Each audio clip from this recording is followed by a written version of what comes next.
시청자 여러분 안녕하십니까? VOA 뉴스투데이 시작합니다. 북한이 최근 동해 북방 한계선 NLL 이남으로 쏜 미사일이 60년 전 옛 소련이 개발한 구형 지대공 미사일로 밝혀졌는데 미국의 전문가들은 북한의 관련 미사일의 낙후함 등을 보여준다고 지적했습니다. 전직 미군 사령관들은 북한의 미사일 도발이 이어지는 상황에서 연합훈련 등을 통해 대북 억지력을 유지하는 것이 중요하다고 강조했습니다. 첫 소식 박형주 기자가 보도합니다. 한미연합사 작전참모 출신인 데이비드 맥스웰 민주주의 수호재단 선임연구원은 9일 VOA에 한국 군 당국이 최근 속초 앞바다에서 수거한 미사일 잔해물은 북한이 앞서 울산 앞바다로 발사했다고 주장한 순항미사일 2발 중 일부일 수 있다고 지적했습니다. 그러면서 해당 미사일이 1960년대 옛 소련이 개발한 SA-5 지대공 미사일로 판명됐다는 한국 군 당국의 발표와 관련해 북한의 미사일 기술이 낙후했음을 시사한다고 분석했습니다. I think what they showed us was a missile capability that is old and is obsolete. It's designed to shoot down South Korean and U.S. aircraft, but can also be used to strike targets on the ground. It is an obsolete weapon that is not very effective. 군사 전문가인 브루스 베넷 랜드 연구소 선임 연구원은 이 미사일이 직진 방향으로 상당히 비행한 점을 지적하면서 우발적인 NLL 이남 탄착이 아닌 것 같다고 말했습니다. 그러면서 북한이 오래된 미사일을 발사한 것은 신형 미사일 제조에 대한 비용 부담 때문일 수 있다고 분석했습니다. It could be the case that it's either costing him too much money to make all the new missiles that would perform properly, or he's running out of supplies of missiles. And so he tried to take some old missiles that he's not so sure are good anymore and use them in order to cover his needs. 이런 가운데 전직 미군 사령관들은 북한의 거듭된 도발과 7차 핵실험 가능성과 관련해 대북 억지 태세의 중요성을 강조했습니다. 육군 대장 출신으로 2011년 한미연합사령관을 지낸 제임스 서먼 전 사령관은 미국이 한국, 일본 등과 벌이는 영내 훈련은 공격 훈련이 아니라 동맹 보호를 위한 방어 훈련이라는 사실을 강조했습니다. 특히 최근 북한이 강력히 반발한 미한 연합 공중훈련 비질런트 스톰과 관련해 한국민을 보호할 수 있는 강력한 공중 방위력을 유지하기 위해 필수적인 훈련이라고 설명했습니다. These are defensive exercises, and I think it is good for the combined force to exercise its joint and combined capabilities. I think that's essential to maintaining readiness and keeping a strong deterrent against North Korea. 미국 해군 태평양 사령관 출신인 해리 해리스 전 주한미국 대사는 최근 잇따른 북한의 미사일 발사는 한국과 미한 동맹으로부터 양보를 얻어내기 위한 북한의 시선 끌기라고 평가했습니다. 그러면서 자신은 미한 연합훈련의 확대 강화의 중요성을 거듭 말해왔다며 미한 동맹이 도발적이라는 북한의 주장은 터무니없으며 북한은 오히려 핵무기와 운반수단으로 한국과 세계를 위협하고 있다고 비판했습니다. 또 북한이 협상장으로 복귀할 것이라는 순진한 희망으로 너무 오랫동안 훈련에 공백이 생겼다고 지적하며 연합훈련 확대의 필요성을 거듭 강조했습니다. VOA 뉴스 박형주입니다. 한국, 일본과의 연합공중훈련에 투입됐던 미군 공군의 B-1B 랜서 전략폭격기가 괌에 머물고 있는 것으로 나타났습니다. VOA가 플래닛랩스의 9일자 위성사진을 살펴본 결과 B-1B 랜서 2대가 활주로와 유도로 사이 야외 계류장에서 확인됐습니다. 앞서 미국 공군은 한반도 시각으로 5일 오후 한반도 상공과 일본 상공에 각각 B-1B 랜서 2대를 투입해 연합 공중훈련을 수행했으며 훈련 후 나흘이 지난 9일에도 인도태평양 일대에 머물고 있는 사실이 위성사진 자료를 통해 확인된 것입니다. 죽음의 백조로 불리는 B-1B 랜서 폭격기는 미국 공군의 3대 장거리 전략 폭격기 중 하나로 최대 속도가 마하 1.25에 이르러 괌에서 한반도까지 2시간이면 도착해 작전을 펼칠 수 있습니다. 유엔이 제77차 총회를 진행하고 있는 가운데 9일 열린 회의에서 유엔은 국제원자력기구 IAEA 보고 결의안을 채택하고 관련 활동의 중요성을 인식하는 한편 북한을 포함한 IAEA 관련 보고서를 주목할 것을 촉구했습니다. 결의안 채택에 앞서 라파엘 그로시 사무총장은 유엔 총회에 제출한 성명을 통해 북한의 핵 활동이 계속되고 있다는 기존의 평가를 재확인했습니다.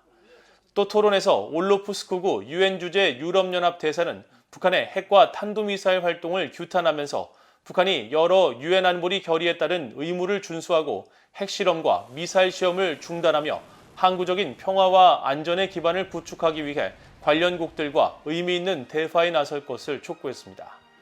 이시카네 기미히로 일본 주재 유엔 대사도 북한의 핵과 미사일은 국제 비확산 체제에 심각한 도전을 제기하며 북한이 모든 대량 살상 무기와 미사일에 대해 완전하고 검증 가능하며 돌이킬 수 없는 폐기를 위한 구체적 조치를 취할 것을 강력히 촉구했습니다.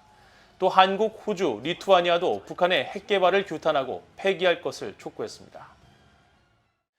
미국 중간선거에서 공화당이 하원을 탈환하고 상원은 민주당과 공화당의 양분 구도가 이어질 것으로 예상되고 있습니다.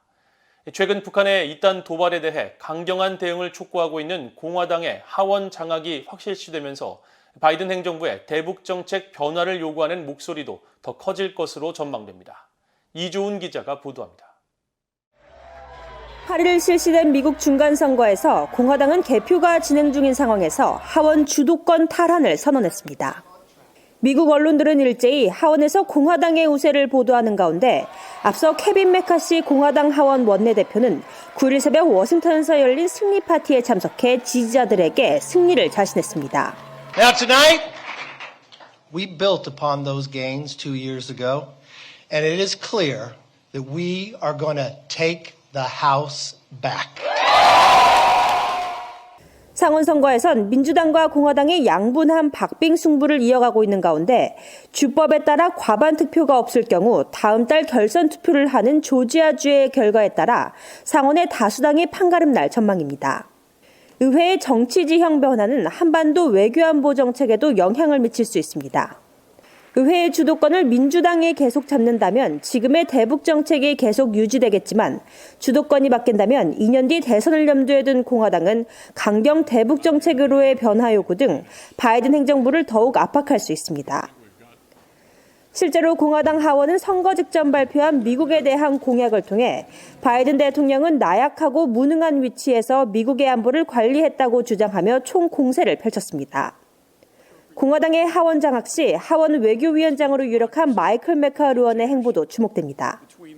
메카우 의원은 바이든 대통령이 나약한 외교 정책을 펴서 북한이 대담해지고 있다고 주장하며 북한은 물론 북한을 돕는 중국과 러시아에 대한 최대 압박을 촉구해왔습니다. 최대 대북 압박을 주장해온 마르코 루비오 의원 역시 상원 선거에서 재선에 성공함에 따라 그의 대북 정책 변화 요구 발언도 주목됩니다. 하원 공화당에서 북한 인권 문제 등 한반도 외교안보 문제에 깊이 관여하고 있는 영킴 의원이 외교위원회에서 주요 직책을 차지할 수 있다는 관측도 나옵니다. 미국의 법 제정은 상원과 하원이 최종 조율에 통과되는 만큼 상원의 권력 구도가 어떻게 재편될지도 중요합니다. 하지만 4년 만에 공화당의 하원 탈환이 유력해진 만큼 북한의 핵미사일 도발이 수없이 이어지고 있는 상황에서 북한 인권 개선은 물론 트럼프 행정부 시절의 최대 대북 압박 재개 등 바이든 행정부 대북 정책의 변화를 촉구하는 목소리는 더 커질 것으로 전망됩니다. VOA 뉴스 이조은입니다. 북한이 한국 암호화폐 거래소 등에서 탈취한 암호화폐 계좌에 대해 미국 검찰이 제기한 몰수 소송에서 미국 워싱턴 DC 연방법원이 피고의 부재를 공식 확인해 조만간 궐석 판결 절차가 시작될 예정입니다. 법원 서기관실은 8일 재판부에 제출한 문건에서 소송 대상인 암호화폐 계좌 33개의 소유주 등 관련인이 검찰의 소장에 답변하거나 법적 대응을 하지 않겠다는 의사를 표시하지 않았다며 11월 8일부로 피고의 궐석을 확인한다고 밝혔습니다. 검찰은 2020년 3월 북한 해커들의 불법 수익금으로 추정되는 암호화폐 계좌 146개에 대해 민사 몰수 소송을 제기했으며 같은 해 8월 별도의 소송을 통해 추가로 280개의 암호화폐 계좌에 대한 몰수도 추진하고 있습니다. 또 이들 계좌들은 북한이 2018년과 2019년 사이 한국 등에서 운영 중인 암호화폐 거래소에서 탈취한 것입니다. 재판부는 법원 서기관실의 확인을 토대로 피고인이 소송에 응답하지 않아 사실상 재판 과정 없이 원고의 주장만을 바탕으로 원고에게 승소 판결을 내리는 궐석 판결 절차에 돌입할 것으로 예상됩니다.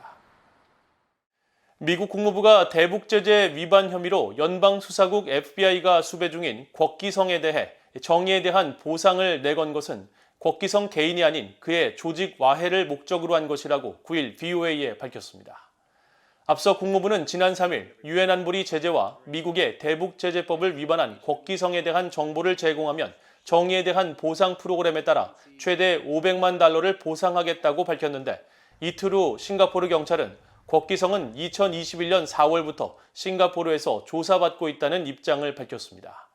이에 대해 국무부는 보상은 곽기성의 위치나 체포 또는 유죄 선고가 아닌 그의 자금줄 와해를 목적으로 하는 것이라면서 만약 곽기성이 체포됐다 해도 보상금 공고는 계속할 것이라고 밝혔으며 곽기성의 신병 관련 정보를 싱가포르 경찰이 공유했느냐는 질문에는 FBI에 문의하라고 답했습니다. 싱가포르 국적의 곽기성은 지난 2018년부터 2020년까지 여러 차례 북한을 대리해 유류를 구매하고 이를 북한에 운송한 혐의 등으로 지난해 뉴욕 남부 연방법원에 기소됐습니다. 국제인권단체가 바이든 행정부의 북한 인권 개선 노력이 놀라울 정도로 부실하다며 개선을 촉구했습니다. 세계 100여 개 나라의 인권 상황을 감시하고 있는 국제인권단체 휴먼 라이츠 워치는 9일 VOA에 보낸 성명에서 지난 2년여 동안 북한 인권 문제에 대한 바이든 행정부의 노력이 놀라울 정도로 부진했으며 전반적으로 의지나 관심이 부족했다는 사실을 피할 수 없다고 밝혔습니다. 또 오래전에 떠난 로버트 킹 전 북한 인권 특사를 잇는 새 특사를 임명하지 않은 데 대해 별다른 설명이 없고 유엔 안보리에서 북한 인권 문제를 공개적으로 공식 논의하기 위한 표결 노력도 소극적이었다고 비판했습니다.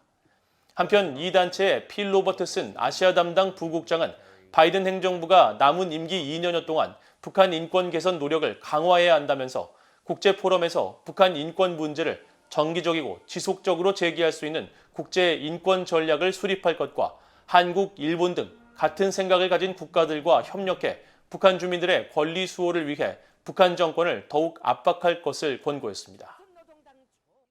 이상으로 VOA 뉴스투데이를 모두 마칩니다. 시청해주신 여러분 고맙습니다.